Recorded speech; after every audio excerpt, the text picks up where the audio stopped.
Hello, everyone. Hi. Welcome. Wow, it's great to have a full house here in the Nightingale Sky Room. Thank you all so much for coming on what will be the last weekend of the Anne Brigman and Laid Bare in the Landscape exhibitions. It's amazing that there's only 3 days left, so what a great way to finish things off. My name is Ann Wolf, and I am the Andrea and John C. Dean Family Senior Curator and Deputy Director here at the museum, and also the curator of the Anne Brigman and Laid Bare in the Landscape exhibitions. Thank you. And of course, it's in the Laid Bare in the Landscape exhibition that Judy's work is featured. So tonight's conversation between Judy Chicago and Philipp Kaiser is part of the Deborah and Dennis Scholl Distinguished Speaker Series. And I just want to mention that just a couple of days ago, down on our second floor, we opened a major exhibition called The Inside World, Contemporary Aboriginal Australian Memorial Poles from the collection of these amazing Miami-based collectors. And much of that work and many of the other Aboriginal works will be coming to our permanent collection as a promised gift of them. So it's incredible. If you haven't seen it, please make sure to do that. So tonight we are here to enjoy a conversation between Judy Chicago and Philipp Kaiser, who will be discussing, among many other things, I'm sure, Judy's outdoor performance works from the 1970s that were made in response to the emergence of land art in the American West around the same time. So for those of you who don't know, Nevada is often considered the birthplace of land art in the American West. And when the international art world thinks of Nevada, it's often to recognize the work of two 20th century land artists, Michael Heiser and Walter Di Maria. Between the two of them, Nevada claims 15 significant land art interventions since 1968. And of course, many, many artists have followed in their footsteps, including the Swiss artist Ugo Rondinone, with whom we co-produced and presented Seven Magic Mountains outside of Las Vegas just a couple of years ago. And then in 2020, we will organize the first major exhibition of large-scale photographs by the Italian photographer Gianfranco Gorgoni, who was the image maker on the ground alongside Michael Heiser and Walter Di Maria and Robert Smithson and many others while they were creating their desert artworks. So I guess you could say that land art is in our art historical DNA here in Nevada, even as we grapple with the fact that the genre is often critiqued as environmentally destructive and overly masculine. In fact, the writer Jeffrey Kastner summarized what many critics were thinking when he wrote, "The early land art movement was arguably the most macho of the post-war art eras. In its first manifestations, the genre was one of diesel and dust, populated by hard hat-minded men finding their identities away from the comforts of the cultural center, digging holes and blasting cuts through cliffsides, recasting the land with masculine disregard for the longer term." These conversations, debates, and dialogues are at the very heart of what we do here at our Center for Art and Environment, the research arm of the museum that is home to an extensive archive collection and library. The center houses materials in excess of 1 million items from more than 1,000 artists working on all 7 continents. And among these items are seminal materials related to the evolution of early earthworks, up to present day land and socially engaged practices. And Bill Fox, who's the director of the center, is here with us tonight. Thank you so much, Bill. So tonight, we'll begin with a short presentation by Philipp Kaiser, who's going to provide some context for the discussion he'll then have with Judy Chicago in relation to land art, and that'll be followed by a conversation between the two of them, and if we have time, some Q&A following that. So I'd like to bring Philipp up. I'll introduce him. Philipp is an independent curator and critic based in Los Angeles. He is the former senior curator of the Museum of Contemporary Art, Los Angeles, where he curated Ends of the Earth, land art to 1974. And he's the former director of the Museum Ludwig in Cologne, Germany. And he organized the Swiss Pavilion at the 2017 Venice Biennale. Please join me in welcoming Philipp.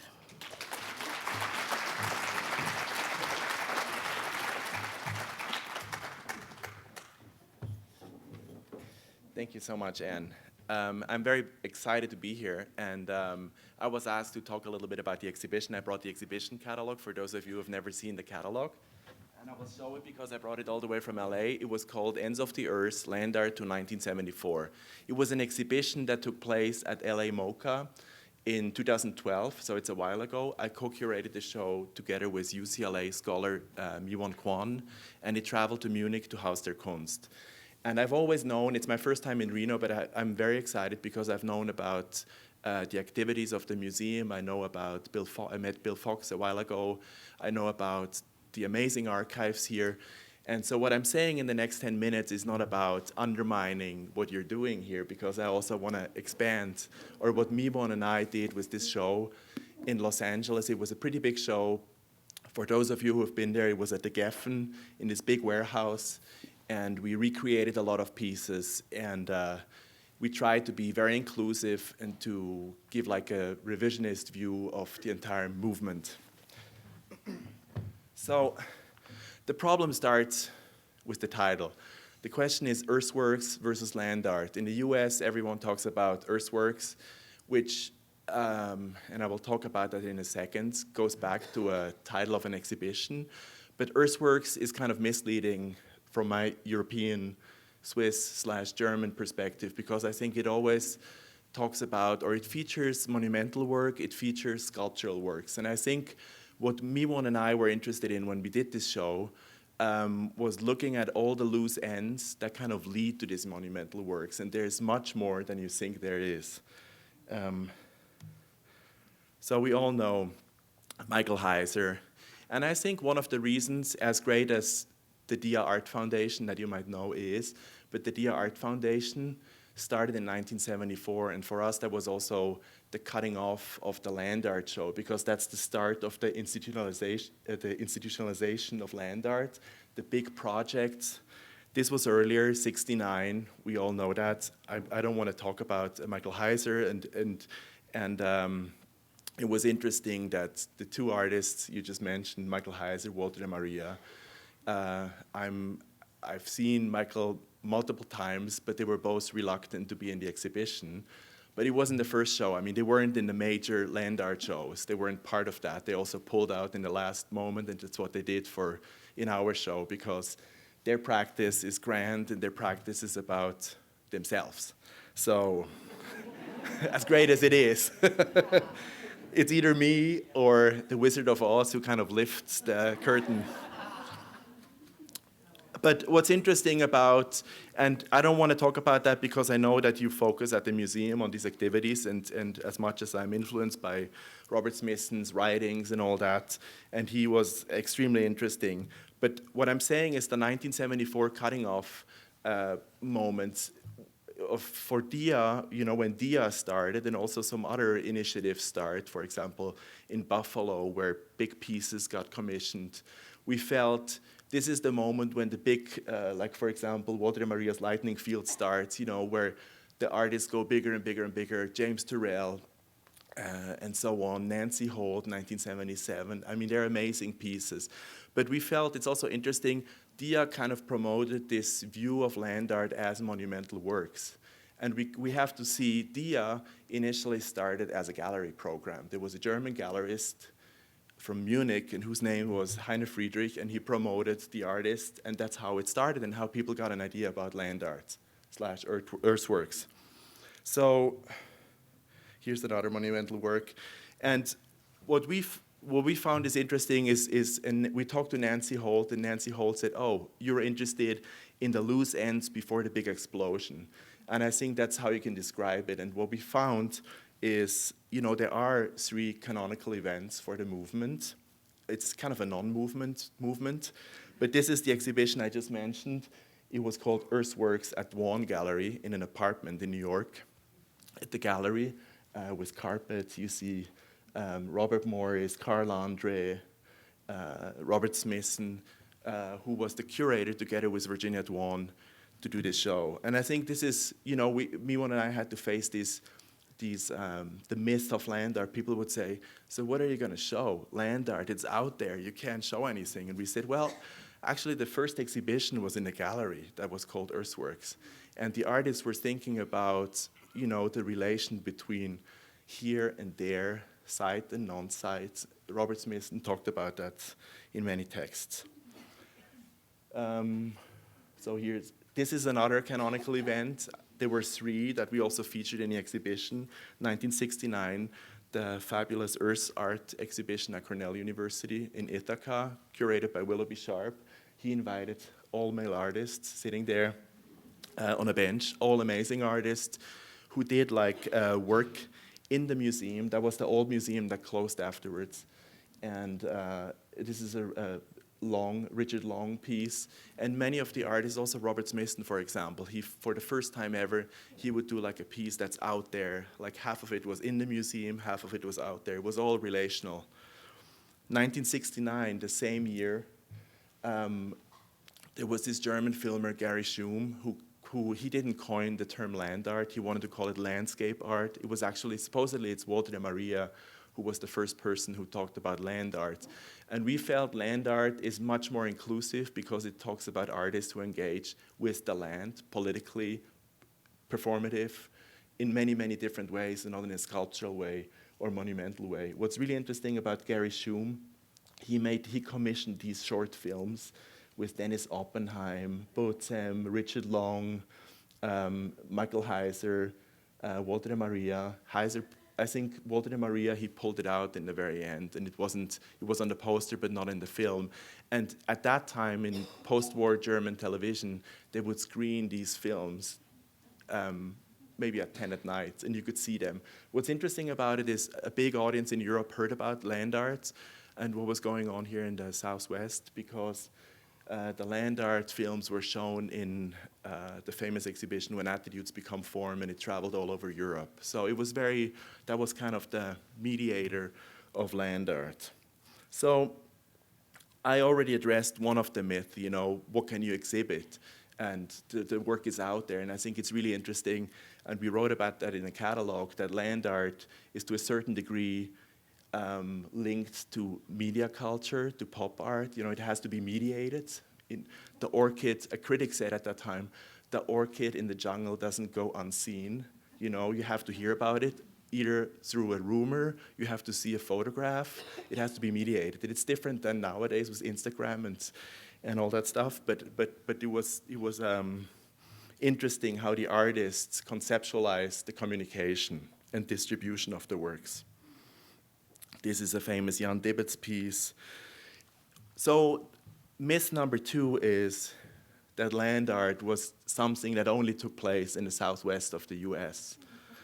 There are some European artists. Also, when you talk about the Holy Trinity of Walter de Maria, Heiser, Smithson, they're all fabulous artists, and I'm not saying they're not great, but it's interesting that artists that engage with the land were, for example, Jean Tinguely, he did in 1962, outside of Las Vegas, Study for an End of the World. And many artists at the time, in the early 60s, were addressing all the atomic bomb tests in the desert, and you might know about that, of course.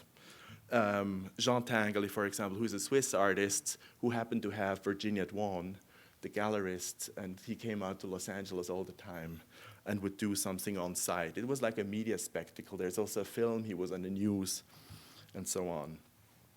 I think you ask yourself as an art historian, why did this happen at that time? And I think many of the pieces that deal with the land in the 60s and the early 70s were kind of initiated and triggered by, also here in the Southwest, by the militarization, by the urbanization, and also by war, because this is a picture of Hiroshima and Cologne on the bottom. And it's interesting when you talk about where did the land art pieces happen.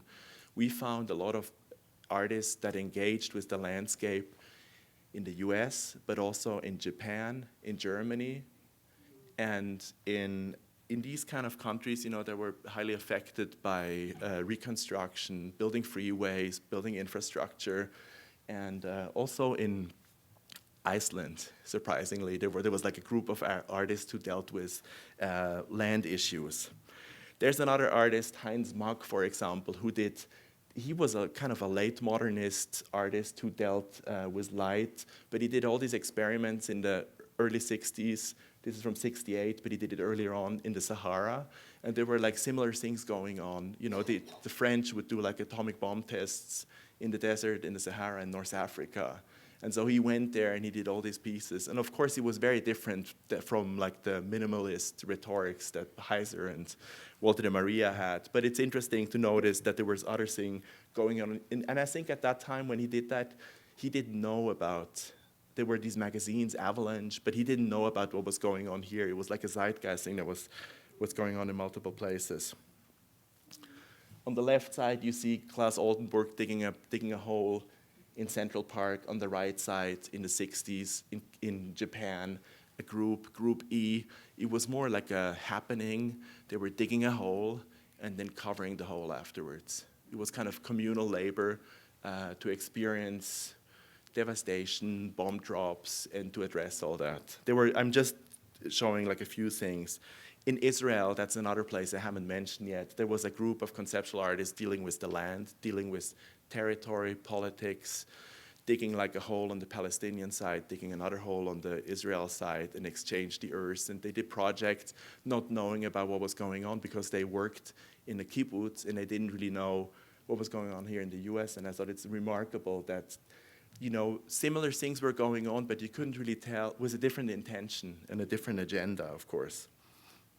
Another artist, and is of course Judy Chicago. I found out about this amazing group of works, Atmosphere, that she started. She did 14 of them between 1968 and 1974.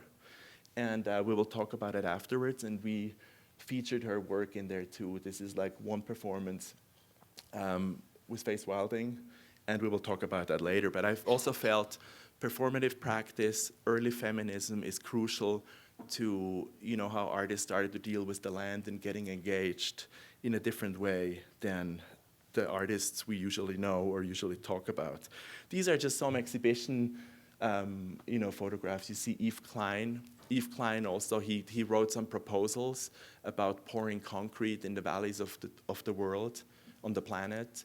And you can say the exhibition also doesn't have a starting date because we can't really say when does it start, but it starts in the late 50s that people start to engage with the planet in multiple ways. Fluxus, there are many Fluxus artists that deal with land art, and I think this is like a part or a string or a loose end that has never been acknowledged.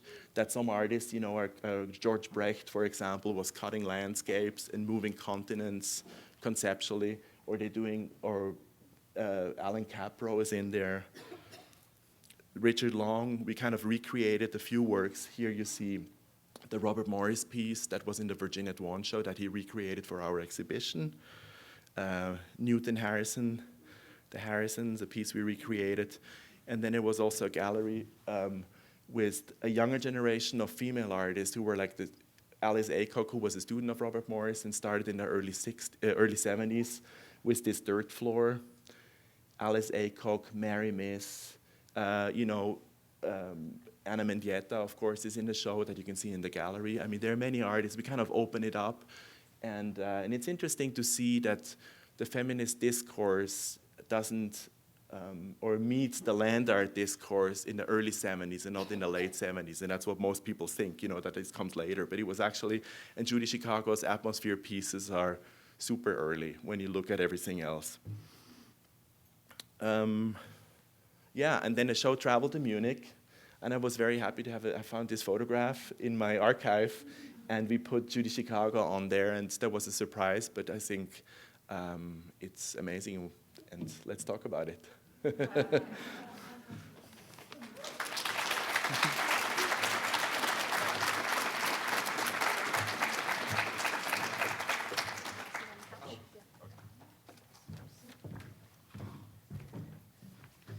Thank you, Philipp, for setting the stage for this next part of our evening.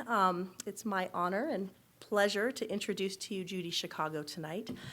Judy is an artist, an educator, an author, and a humanist whose work and life are models for an enlarged definition of art, an expanded role for the artist, and women's rights to freedom of expression. Her most well-known and widely acclaimed work, of course, is The Dinner Party, which is the centerpiece of the Elizabeth A. Sackler Center for Feminist Art at the Brooklyn Museum. And as Philipp just mentioned, in the late 60s and 70s, Judy undertook a series of outdoor performance works called Atmospheres, with the goal of the pyrotechnic performances to feminize the environment and reclaim the landscape for women. And in 2012, she began working again with ephemeral materials such as dry ice and fireworks. And I'll just mention that the film you saw as you entered that was looping on the screen and that's also downstairs in Laid Bare in the Landscape was recently acquired by the Nevada Museum of Art. So watch for that. And I'd also like to thank Jessica Silverman, who's here with us, who was instrumental, her gallery, and Jessica Silverman Gallery in San Francisco in making that happen. So thank you. So I'm going to pass the evening back to Philipp and ask Judy to come up to the stage.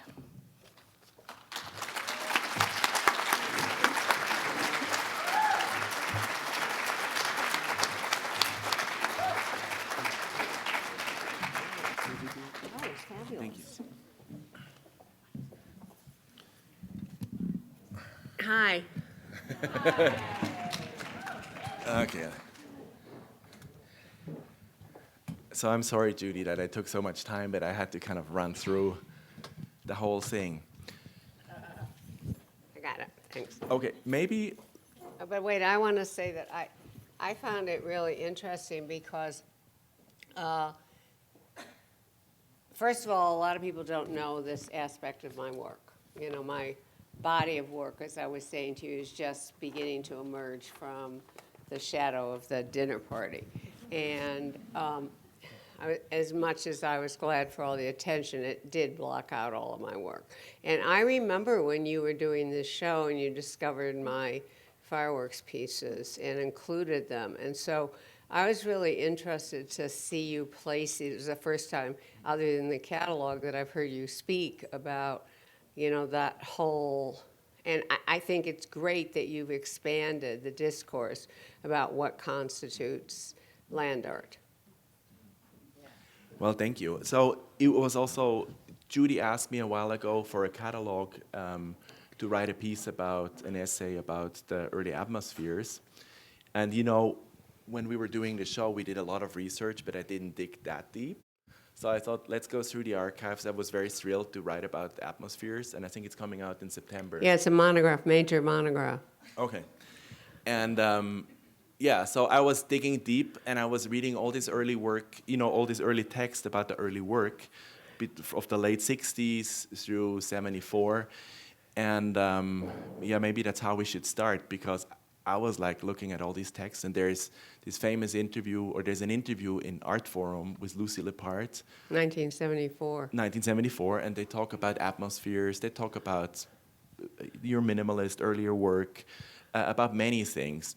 And then I thought, oh, let's look up Lucy Lippard. You know, she published this famous book, I don't know if you know that, 6 Years of Dematerialization, where she included from the late 60s to 1972, I think, all the dematerialized artworks. You know, artists that work like more in a conceptual manner, but she also includes, you know, so she includes like conceptual artists, she includes land artists, and I said, oh, let's look up what she put in there about Judy. And they've known each other, that's what I found out, in 1965. And the surprising thing, it's kind of like the Bible of conceptual art. So I looked it up, is Judy in there? Is feminist discourse in there? Did it make it? And your pieces weren't in there. And I was really surprised that she would do an interview, and you guys have known each other, and that she wouldn't include it, while Michael Heiser's Double Negative, for example, is in there, which I think is much more sculptural than, of course it also talks about absence and all that, but I was surprised about that. Yeah, well, I remember when you were working on the essay and you called me up and you said, I can't find any writing on this work. And I said, Philip, that's because there hasn't been any, and your essay really is the first essay to be published about this work. I mean, I was really, it's thrilling for me that the body of my work is starting to emerge. Mm-hmm. And this whole period and the fireworks pieces and ephemeral pieces, not only, and I think part of it has to do with the environment, particularly of the 60s. Like, there was just this show in Nice at Villa Arson about the 60s in LA. And the curator, Geraldine Gerbet, who I know you met and are now engaged with, she was obsessed with one of my works from the 60s called The Feather Room, which also had to do with dematerialization. And she asked me this question. I reimagined The Feather Room for her show, and I'm going to do it again for Jeffrey Deitch's show in September in LA that looks at my early work. But she said to me, "Did Doug Wheeler ever see The Feather Room?" And it completely disconcerted me. And I realized that it was because, well, I have no idea. I mean, he's younger than me. It was 1967. And I realized that in the 60s, it would have been inconceivable for anybody to pose the question, did a woman artist's work influence a male artist? Inconceivable. And you know, and it's interesting that you're saying that, because it's not that Judy's work wasn't shown at the time, and she was in '66. There was the famous at the Jewish Museum in New York, the Primary Structures exhibition, you know, that introduced minimalism to a broader audience. You were in the Los Angeles American Sculptures of the 60s exhibition. You had a show in '69 at the Pasadena Museum of Art, which was the place at the moment, you know, And I in the did a late 60s. fireworks piece You did a there. fireworks piece there, so you were very present. But I also remember what Walter Hobbs, the famous curator, maybe you want to talk about that in the... Oh, how he refused to look at Rainbow Picket. You know, actually, in this bizarre way, I've been thinking a lot about... Walter Hobbs was the most important curator in Southern California in the 1960s.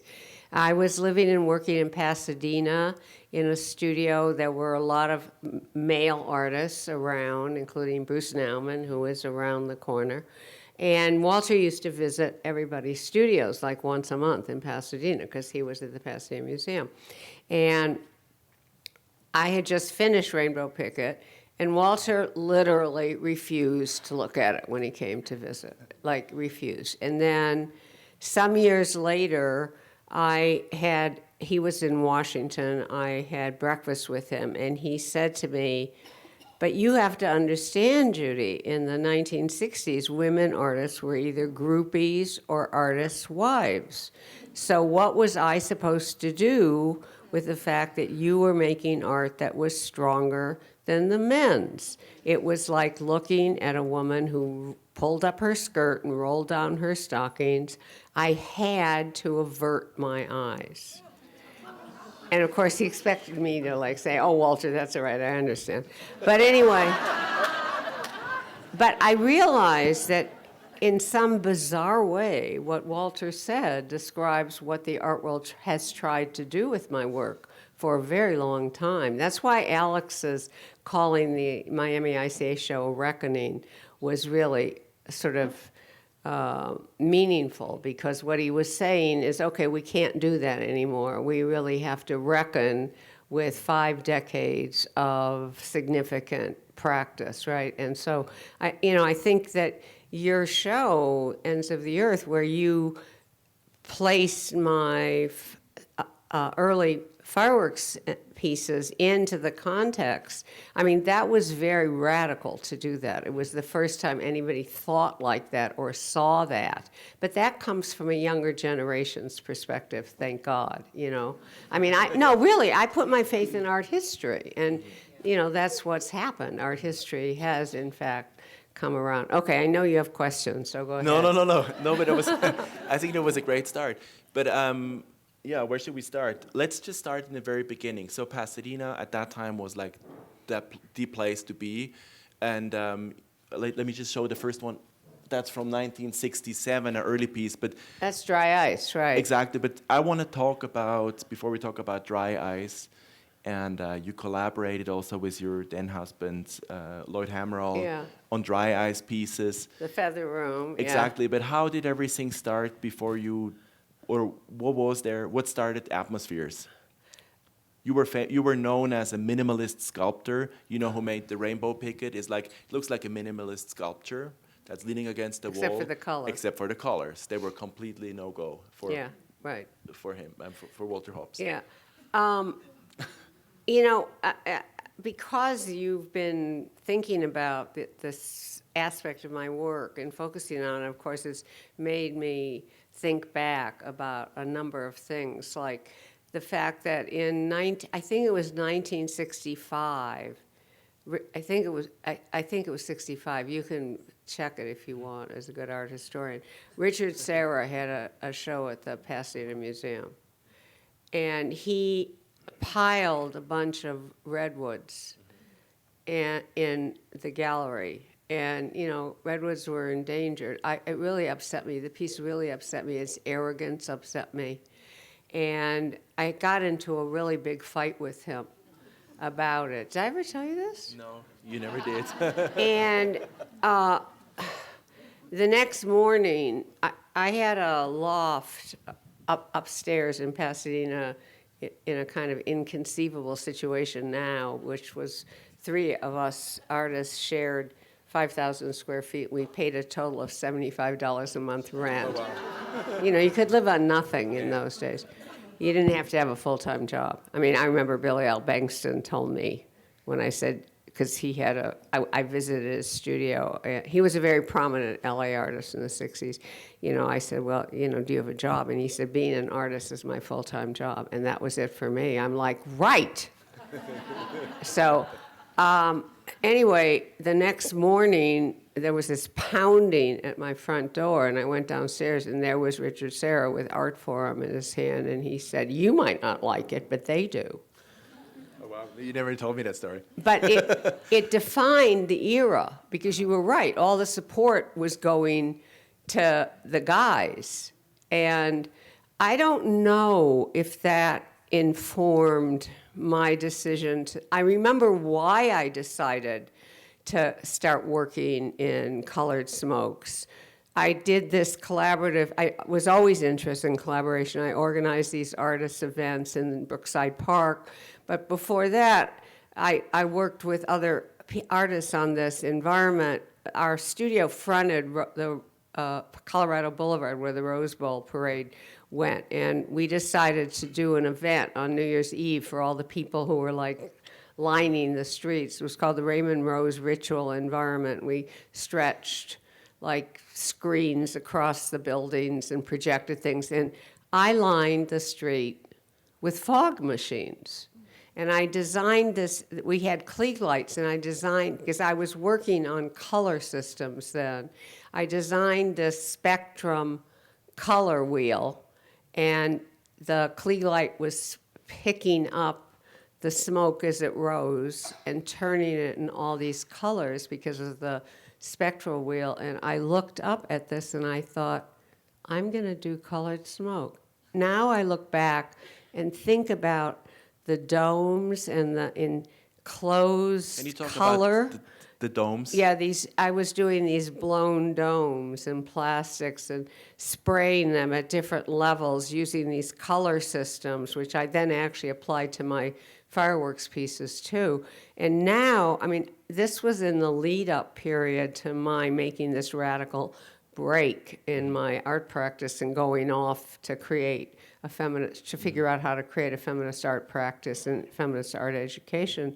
And now I see this as like a gesture of liberation where my color was coming out of the formal structures I had been using, out of the domes, out of the paintings, and filling the space. But I also think it had, coming back to the Richard Serra story, I think it had to do with my horror at this dominating impulse and my wanting to find another kind of way to interact with the land. And this was the first piece in Brookside Park. 68. Yeah, 68. Actually, that's Susan Titleman. I went to school with her. She's married to Ry Cooder. But from the fog machines on the ground. That's right next to the Rose Bowl, for those of you who know LA. It's like the park right next to it. Right. I mean, I graduated to these smoke guns. And of course, this is the middle of the anti-war movement. I mean, now I also see like immolation too with the the one you showed of the of faith in this orange smoke. I mean, you know, the Tear monks gas. were burning themselves. Remember, you know, you were too young to know No, this. Yeah. So, okay, go on, Philip. So these Well, were but I the think first Brookside is pieces. important because as you organized this festival together with Sam Francis and Right, James and Terrell. Jim Terrell, right. And I think it's really interesting, you know, to go back and to see, well, the feminist discourse at that time wasn't that segregated. I mean, if you collaborated with them, and There kind was of- no feminist discourse then, Jim. I mean, Yeah. Philip. No, I mean there wasn't. It was just starting. It just started at the end of the '60s. The early women's liberation literature was coming out of New York. This was really, really before that. There was no conversation about gender. There was no conversation about sexism. Couldn't. Yeah.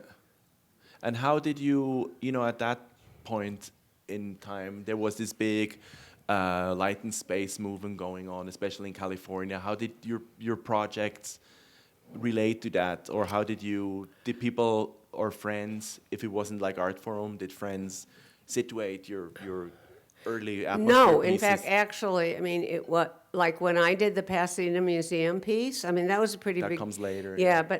but this was also Brookside Park. So first I did single color, and of course, this was a time when, you know, there were no regulations. My friends and I could just go to the park, you know, and it was always a collaboration because I needed people. Some people lit flares, some people took pictures, some people brought food when we started traveling around. I mean, we did them in parks, we did them on the beach, we did them in the national forest. Can you imagine that? I know, and it's really complicated because we were planning to do a atmosphere piece in Miami, and it was so. You're doing one now, finally. But the But it was logistics are the logistics are very unbelievable. complicated, and the regulation and permits and everything.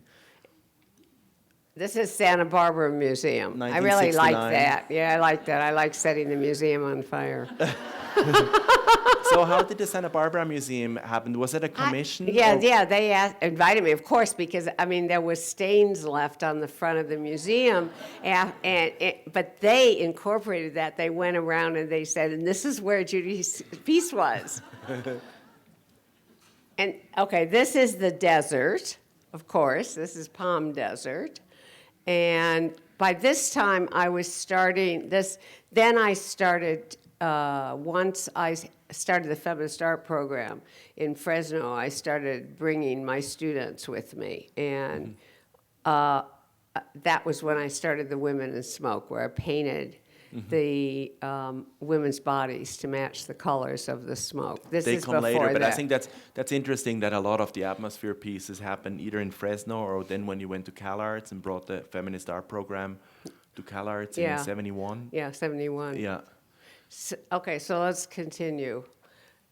This is on the beach of in Santa Barbara. Did that happen at the same time when the museum piece happened? Or No, this was another one of those where we just went out on the beach and lit flares.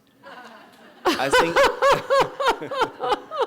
I think this is I think it's really interesting that the pieces go. I mean, there's also over the 6 years that you made these atmospheres, and then there was also, we can talk about that later, why you stopped doing them, and now you started to recreate. Not willingly. I didn't stop willingly. Yeah, maybe. Yeah. Well, we No, don't we'll want get to there, yeah. exactly. We'll get there, but I feel it's really interesting. In the beginning, it feels how you described it with the domes and the gestures of liberation. It feels like it is about expanded painting practice, because you were experimenting with the Pasadena lifesavers, the work on paper, with color systems. Yeah, right. And if we get to the Pasadena the Pasadena Museum piece, which is this was the ones I did going up the Northwest Coast on a trip, and it was only later that I realized I put smoke in every hole and crevice I found. That's a really interesting piece, and I think in the PowerPoint. Yeah, oh, this is I eventually collected them in a series and talked about this trip up the coast of California up into Canada, and placing smoke along the way. But it was like a private. It It was was kind of like a totally private private, performance. completely private. Took a picture. Right. And the diary, the text is really nice. I mean, you talk about feminizing the landscape on one hand, but you also talk about many other things in there. I think there's this. It's a wonderful work. It's a wonderful piece. Yeah, well, see, here you can see my already interest in in trying to have the female experience become a pathway to the universal. So if you read of this, a beam of light hit the smoke and it looked like the proverbial description of heaven, the apocalypse, and a supernova all rolled into one. I mean, we're talking about a world in which the masculine has been the pathway to the universal, and male art is what is considered the art of humankind. So I'm already starting to think about how to disrupt that and make a place for the female experience, and to understand that it can illuminate the world for us, or the landscape for us, in a different way. That's interesting. I think because I always felt the atmosphere pieces are like the hinge between the early work, where you try to establish like a new language. And you also said, maybe you can also talk about that. I think you said you don't want that the artworks look like they were made by men. You want Right. to do artworks that are made by a woman. Maybe you can talk a little bit about Well, that. I mean, the biggest compliment you could get as a woman artist in the 60s was that your work looked like it was done by a man. Mm-hmm. I mean, it's inconceivable now, but then it was the opposite. It was like when Irving Blum, who ran Ferris Gallery, which was the most important gallery in Southern California, visited me in Pasadena and saw my domes. Here I am trying to rid my work of gender associations. At the same time, I keep coming back. My real impulses keep coming back, as you saw in that writing. And when Irving saw the domes, he said, the Venus of Willendorf, which was the kiss of death in 1968. And do you think, so how was the color, like the decision to make the piece that we were talking about, the rainbow spigot, for example, but also these pieces, some of them are extremely toxic, and The smoke wasn't toxic. no, but Oh. they kind of look like this. Oh, yeah, sure. It So looked like how- but this is before terrorist attacks. You have to realize. Yeah, yeah. I mean, now we can look at them. In fact, if you look at the one with the bridge, you have that? Yeah. That Yeah. is- Oh, this is in a construction site. This was at Fresno. This is Pasadena Museum, now the Norton Simon. And actually, there were a bunch of young male artists who did this piece with me. Laddie and Guy Dale, Chuck Arnaldi, Tom Woodle, they really? all were working with me. They were just out of Chenard. You don't know who they are, but Philippe does. But anyway, you were asking me, I mean, I got into a huge fight with John Copeland, who was running the museum. You should have seen how they promoted this piece.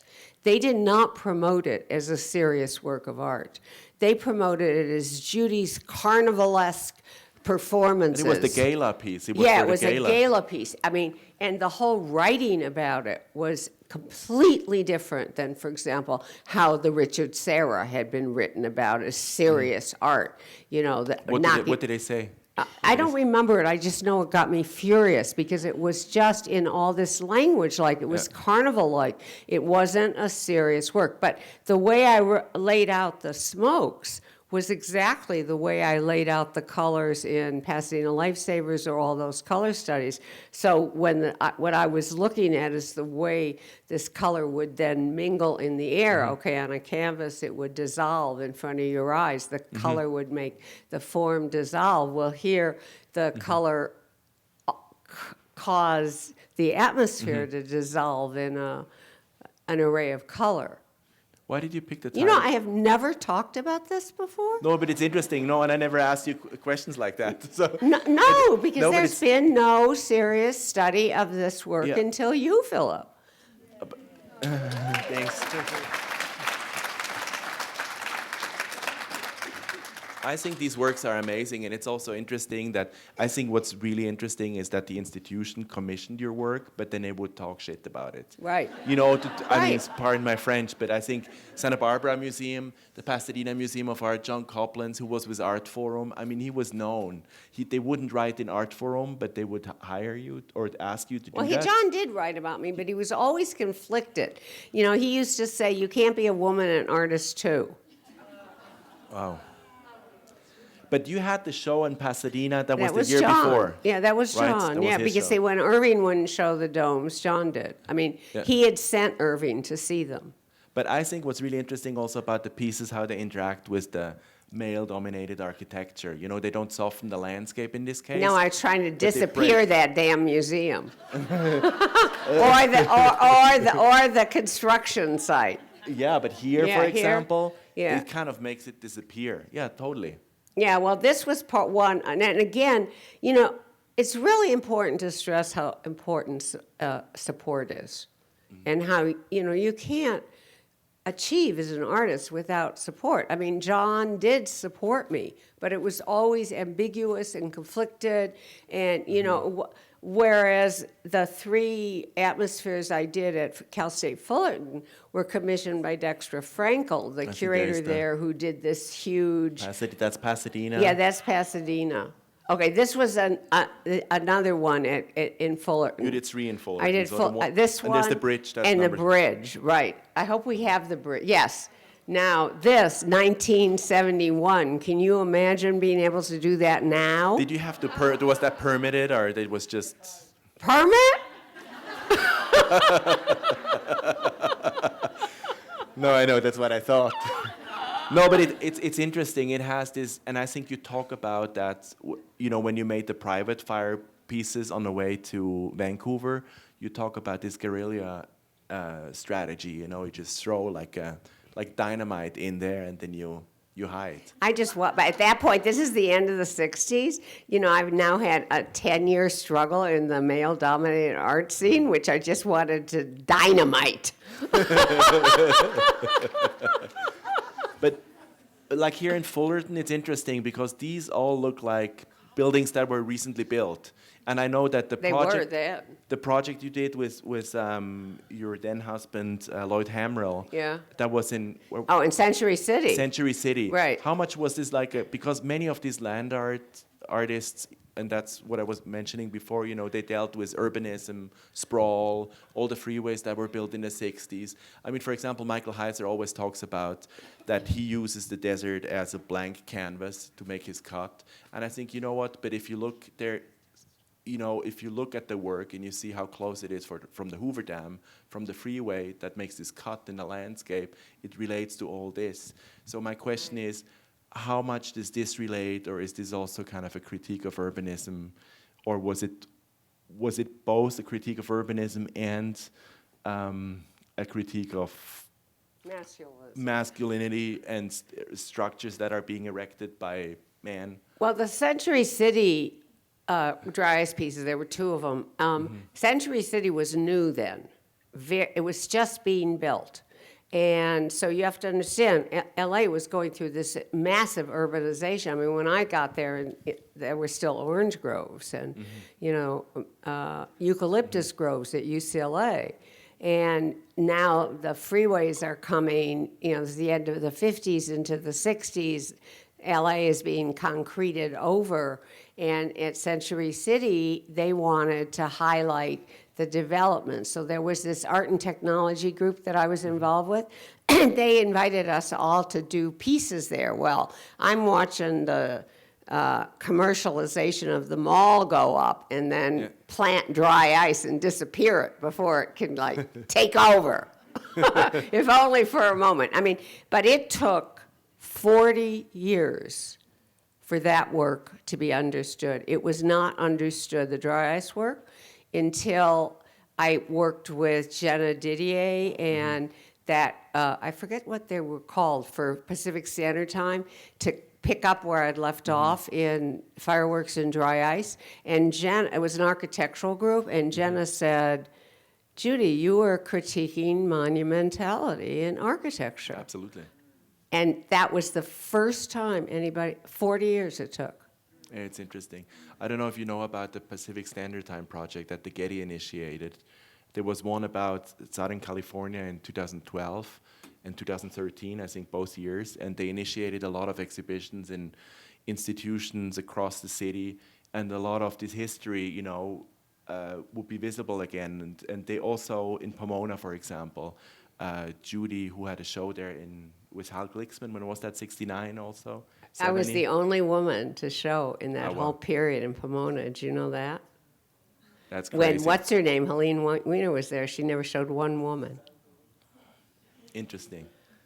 That Yeah, was and the that's- 60s. But you recreated the piece for Mount Baldy for. No, did you recreate that? they actually did photographs from the different Mount photographs. Baldy piece and then commissioned me to pick, well, what happened with Pacific Standard Time is that I had the opportunity, a lot of my male colleagues, like Mark Susuvro, recreated pieces they had done, but I didn't. I picked up where I'd left off Oh, okay. in 1974, Yeah. which was great. But I know it was the Pacific Standard Time project that gave visibility to the Right. ice architecture, and it's interesting for those of you who know the Southern California history at the Pasadena Museum of Art. There was also Alan Capro Right. in 1967 who did all these ice houses. It was called Fluids. It was all over the city, and it's interesting also how your piece. I haven't looked at the exact date, but it kind of responds to that. His are melting, and then you ended up with Alan at CalArts. Yes, I actually liked Alan, and of course he was a big influence on Suzanne Lacey. Mm-hmm. Yeah, it was one of the Fresno girls, totally politically incorrect. They said to me, girls, when I see them, they're in their 50s and 60s, and they go, Judy, we're not girls. And I'm, yeah, but you always be girls to me. I mean, they were 19 and 20 when they worked with me. So anyway. Okay, Fullerton. Yeah, I mean, Fullerton. that's amazing. This is Irvine, actually. No, maybe it is in It says- Fullerton or Irvine. Anyway, somewhere down there in Orange County. So what were the reactions? I actually don't think there were What was any. the- My whole show, that show at Cal State Fullerton was all 15 Pasadena Lifesavers, domes, and atmosphere photos, and there was nothing happened. I mean, that was my experience in the 60s. I had, in 71 or 2, I had a show of the Fresno fans and the Flesh Gardens at Jack Glenn's. Nothing happened. No responses, no writing, no sales, no nothing. It's one of the reasons I ended up having to destroy a lot of those sculptures. That's what's so thrilling to me, to be having this fall at Jeffrey Deit's LA Gallery, 12,000 square foot gallery in LA, a show of my early work in which we're bringing back a lot of the pieces that I had to destroy. It's just thrilling to me. No, and I think this is really great what you said before about the big shadow of the dinner party in the late 70s, that people don't look back. And I think when you look at this work and you contextualize it, what was going on at the same time, I think it's amazing. But you also, at that time, I mean, you were a huge influence as an educator at CalArts. Well, I didn't start teaching actually until I went to Fresno to figure out how to create a feminist art practice and feminist art education. But I didn't teach that much. I only taught like 3 years, 2 years at CalArts and 1 year at the Women's Building. Yeah. And by then I was ready to, during which time I was apprenticing myself in China painting, doing all this research and getting ready to do the dinner party, and then I disappeared into my studio. Yeah, but let's maybe talk about the ones, No, where so you worked this with is students. With my students, right. This is, but I mean, when you were talking about other people working around the world with different intentions, political intentions, I particularly found it interesting about Hiroshima and Japan, and I thought that And was Israel. Israel, very interesting, because I mean, people don't. It's interesting how much people are drawn to this image. It's been included in multiple exhibitions and books. And of course, at the time, people, now don't realize about the monks burning themselves in relation to the Vietnam War, I was also doing research on women and the treatment of women and sati in India. Talk about that. There's this piece that's called immolation. I Yeah. don't think we have a picture of that. That's this. That's Oh, that's immolation. sorry. Oh, that's it's This is immolation. immolation. Yeah, maybe you should talk about immolation and. Well, I mean, a don't lot know of people associated with the monks who are burning themselves, but for me, it was more about sati, the practice that used to be said of widows throwing themselves in the fire when their husbands died in India, but now we know they were pushed by the in-laws. Did you know that? No. Anyway, but for these, I was talking about this, I painted Faith's body green, and I was sick yesterday, since I've started doing fireworks pieces, yesterday, I think I told you this, yesterday Donald and I were in LAX, in the airport lounge.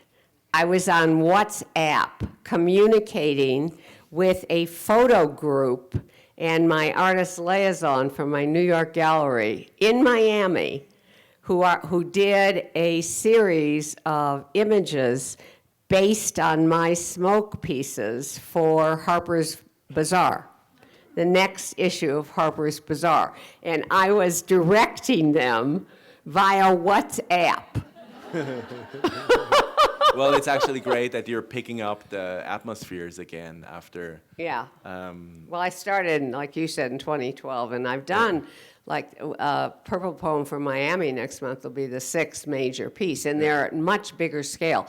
The thing is that one of the reasons I stopped in 1974, which I know we're going to get to, is because I couldn't get support for getting bigger in scale. And since Pacific Standard Time Performance Festival, I mean, I've really had the opportunity to work at a much bigger scale. And I really enjoyed doing A Butterfly for Pomona because it was on a football field. My butterfly alighted We'll come to on that a in a second.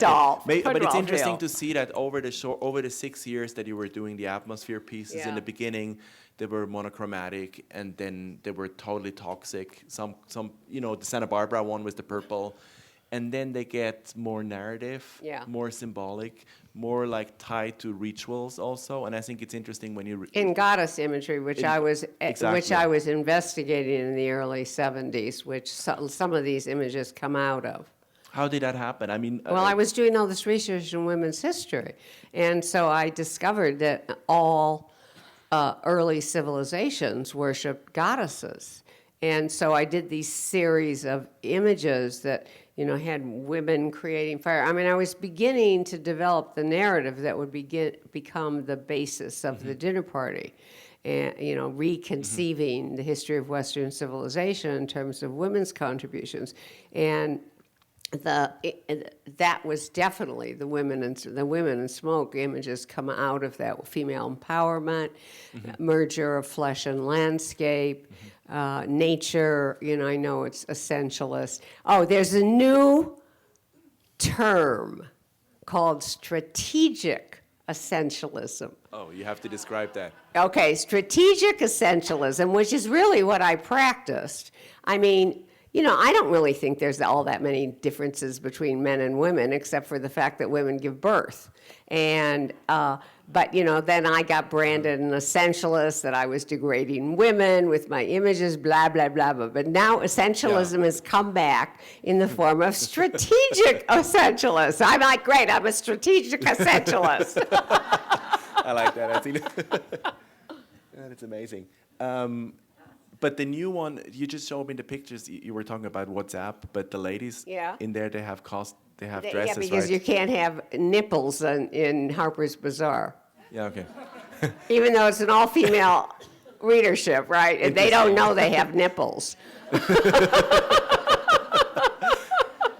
Judy, let's talk. I mean, one aspect about land art that's really, I think, important is media. And so the question is, who took the photographs, who filmed the performance? I mean, can I call them? This is like a struggle I've had because I know you're reluctant to call certain pieces performances. Do you consider them performances or do you call them pieces? Well, the atmospheres? I think I always called them pieces. I mean, first of all, there wasn't that much, performance art. I mean, it was born really, especially Yeah. feminist performance. I was born in the 70s. So, I mean, people weren't going around Yeah. talking about, that's a new thing, performance art genre. I mean, that's all, then. And also, I translated them because never was interested in totally ephemeral work. I mean, I did pieces, but they had to be translated into images, like in Northwest Coast Atmospheres, where I mounted them, I added text, I made them into objects because, now these are all recorded as photos and they made prints. We're going to make a print for Purple Poem for Miami, so because otherwise there's no record of them. But did you bring a photographer? Oh yeah, everybody. or- Who part of my team, everybody had a Came. job, and some people took pictures. From the class. And And how from did the you find class, these? from the How did you photo- find the locations? Did you just take like a car and you all went out there? to the No, I desert? mean I knew California. I'd been living in California since 1957. Yeah, so I knew the desert. So and very, the very beaches. specific about the locations Yeah, you yeah, picked, very, and you knew very where you're specific. going. Yeah, we're going to the beach, we're going to the desert, we're going to the National Forest, we're going to Brookside Park. I mean, the sites were part of it. The site-specific nature of the piece, they've always been site-specific. I was telling you, Purple Poem for Miami, they moved it from the garden of Miami ICA to That's this the big upcoming one in plaza, February, right? yeah. Which required reconceptualizing it for a larger public plaza. No, I don't. Let's just see. This one, when I see these pictures, it also reminds me of Zabriskie Point, Antonioni. There's Oh, this scene, that's interesting. where they like the couples on this hill, and I always thought, It's a kind of surreal, I think. that's Totally why. surreal. Yeah. and I felt, did you ever think about that? No, I didn't actually. It's No, okay. I didn't. That's why I didn't put it in my essay. That's what you get to do. I know. It was, I was really interested in the thing with the color and the landscape and how, and these are actually the images Harper's Bazaar looked at before they staged the pieces on Miami Beach yesterday. Did They you give looked them at like these. instructions how they have to move in space? Yeah, actually, that was very interesting. In fact, Donald took a series of photos of me in the airport lounge because they wanted to have dancers, which I thought was a really good idea, and they wanted diverse body types because and also diverse. Like not just Caucasian, thin, perfect models, but the dancers got overly enthusiastic, and they were like dancing. I didn't want them to dance. I wanted them to like pose. And actually, there's this hysterical a series of pictures Donald took of me going, no, like here, slow down, slow motion. I never got that. I mean, also it was hard for the photographer when they were, dancing around. I said, it's like he's got to be able to take pictures of you in particular postures. I wanted, one is a yellow page, and it's like kind of triumphant based on like the goddess images. The other is purple, blue, and red. And I wanted the dancers like the bodies emerging out of the smoke. And it was really hard to get them to slow down and emerge and not just dance around. But it's interesting that it's like so pictorialist and choreographed at the same Yes. time, especially the later ones.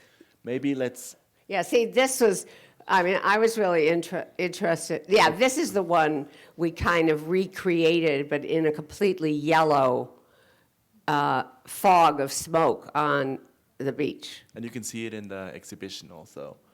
And maybe this is the butterfly, Oakland. Maybe. Yeah, this was another commission piece. This was commissioned by the Oakland Museum as part of a sculpture in the city. And this was the first time I ever tried to make an actual sort of abstracted image with fireworks.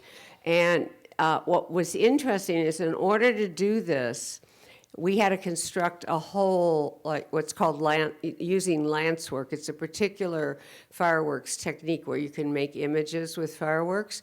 It took like 3 days. And when I picked up for Pomona, although fireworks had changed, the technology had changed. And in fact, it was very difficult to get colored smokes. It's only recently I can get them again. But lance work hadn't changed at all. And the same kind of labor-intensive process of doing this took 3 days to do this. Wow. And this is the last piece I was able to do. And can you talk about the butterfly, why you picked the Well, you went from like a symbolic or like a narrative symbolism in a way? Well, with the face butterfly welding is to a symbol. a very early symbol of the goddess. So I was very interested in goddess imagery and liberation. Liberation, I'm doing these pieces of liberation with the great ladies and beginning to work with butterfly imagery, which became kind of the basis of the dinner party plates.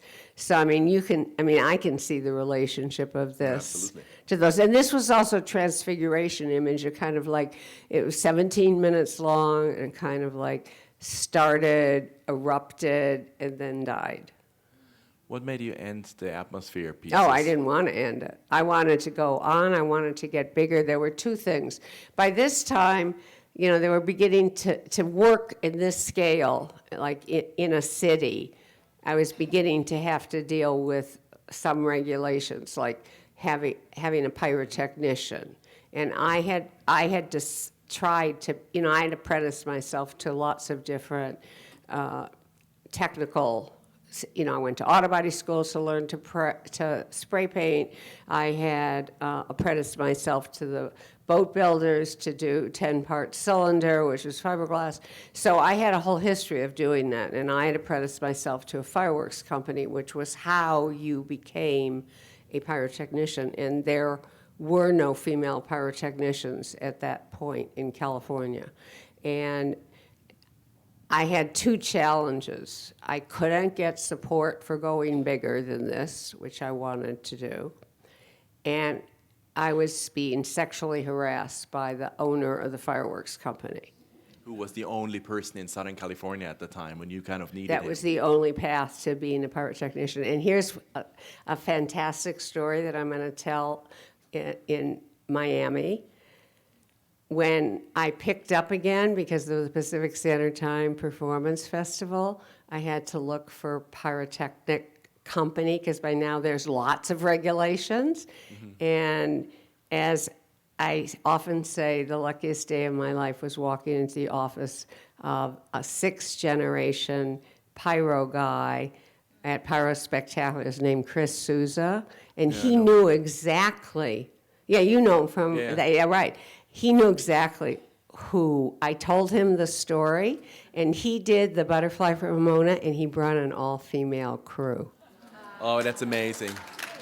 And his mother was the first female pyrotechnician in Judy, Southern California. I was worried that you would tell me the story. You walked into the first store and the guy was still there.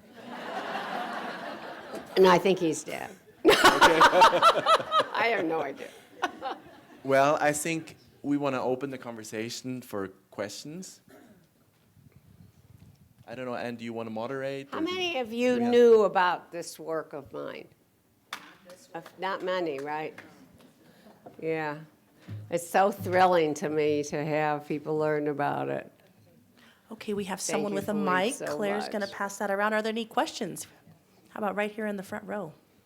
Well, I just have to ask, here we are in the Nevada desert. Have you come or will you come to Burning Man? Only if I got commissioned. Do that, Black Rock Arts. Yeah, it would be amazing. Any other questions? How about right here? Here, let's wait for the mic so that everyone can hear. Could you introduce yourself? I'm sorry I didn't ask you. Thank you. My name is Buzzy Vick, and I was born in Chicago also, South Side, Hyde Park. When you had the exhibit in San Francisco at the Veterans Memorial on Van Ness. Oh, the San Francisco Museum of party. Art. Oh, yeah, we're going to talk about the dinner party again? No, I just Oh, wanted to okay. know, did they give you a hard time anywhere exhibiting this, your dinner party? Anywhere? Okay, since we're talking about something that hasn't been explored in my career, and the dinner party has had like 100 books written about it, including one by a historian named Jane Gerhardt called Judy Chicago's Dinner Party, The Power of Popular Feminism, in which she chronicles exactly what happened with the dinner party. So I recommend, if you want to know, you read it, because it's a great read and a great story about how art fueled a worldwide exhibition tour supported by grassroots groups all over the world. It's an inspiring story about the power of art.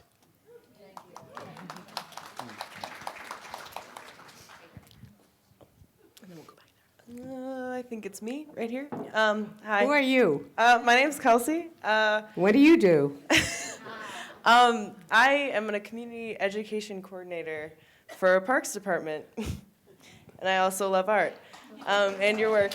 So thanks.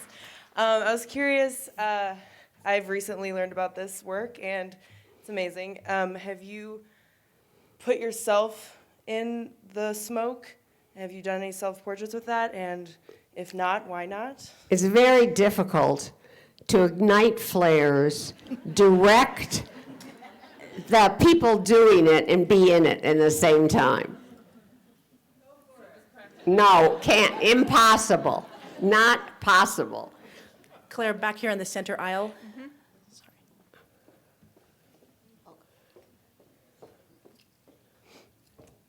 Of course, I was in the smoke in the Rossi. first piece It's with the Rossi. smoke guns. Hi, my name is Rosita Todorova, and I'm an artist. And I just want your advice as an educator, as an artist that we have all admired for, the majority of our lives. For a young woman or any artist that is looking to continue to do work that's about the desert, that's about the monumental, that's about the feminine, like what advice do you have? And how do we kind of combat the masculinity of it? And still, it's something that, you want to create the monumental, but there's always the dismissal of the masculine in it. And it's a struggle, and I want your advice. It's funny, today we posted a clip from an interview I did as part of the Miami ICA show, in which I'm often asked about advice. I'm often asked to give advice, and I think it's a little presumptuous because everybody has their own challenges. But in this clip, I did speak to young artists. It's on my Instagram, so maybe you just want to go listen to it. It got I guess it must have touched a nerve because it got 2,500 hits in 2 hours. So maybe it'll be relevant to you too. What? Oh, Judy Chicago. That's my husband, wonderful photographer, Donald Woodman. Yeah, Judy Chicago, although it's easy to find Instagram. And the other thing about Instagram that I love is seeing all these young women's sites like Vagina China, Club Clitoris, Big Red Clit. I just love it. Okay, let's take 2 more questions. Claire in the back. Hi. Oh, My name's Jamie Loyola. I'm Where are actually you? I'm right here. Oh, I might be okay. behind this pillar. oh, okay. What's your name? Jamie Loyola. Hi. I'm an engineer. This is fairly new to me. I've got a question with 2 follow-ups, if that's cool. Nevada's a big desert. You're here now. The work I've seen so far was all based out of California. Would you consider, irrespective of Burning Man, coming here as a platform for your work? Well, the only way I can do fireworks pieces now, like I said, is commissions, because they've gotten much, much more complicated. I used to be able to do fireworks pieces for less than $500. Okay. And now it's more like $50,000 to $100,000 because Closer to of 100. regulations. Huh? Closer to 100. Closer to 100, yeah, right. Philipp tried to do one in Miami. I mean, it takes a crew of pyrotechnicians, it takes permits, it's a much, much more complicated process. And yes, I'm open to doing pieces wherever I can. I mean, I've done some pieces in our backyard in New Mexico, yes. which we really enjoyed because we just went out there and lit flares. When was that, recently? Yeah, last couple of years. I was actually thinking, Donald and I were actually thinking about, I just haven't had time, maybe going, because New Mexico is still a little more like LA used to be. I mean, you can do things with, in fact, we were doing a test for a piece and Chris Souza came, and we did not have to get any permits. In fact, the fire department just sat there watching us. And he's like, I'm moving to New Mexico. So on the subject of permitting, do you think flouting the law or flouting permitting processes would actually hinder your recognition? It has nothing to do with recognition. I'm going to tell you a story about that had to do, because when the Pacific Standard Time Performance Festival happened in LA, and they brought a lot of artists of my generation to LA to do pieces, everybody encountered the regulations, including a sculptor named Mark DeSuvero. I don't know if you know who that is. In the 60s, he did this huge peace tower as a protest against the Vietnam War, which I worked on. I ran the jackhammer. But anyway, they wanted Mark to recreate a section of the peace tower.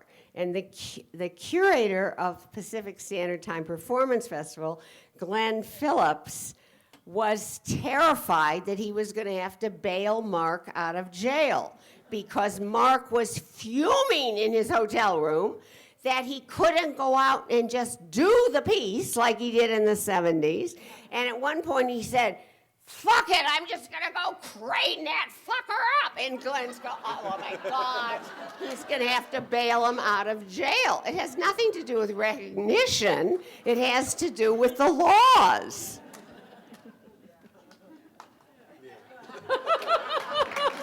I think that's enough, right? Okay, I think we'll wrap it up there. Philipp and Judy, thank you so much.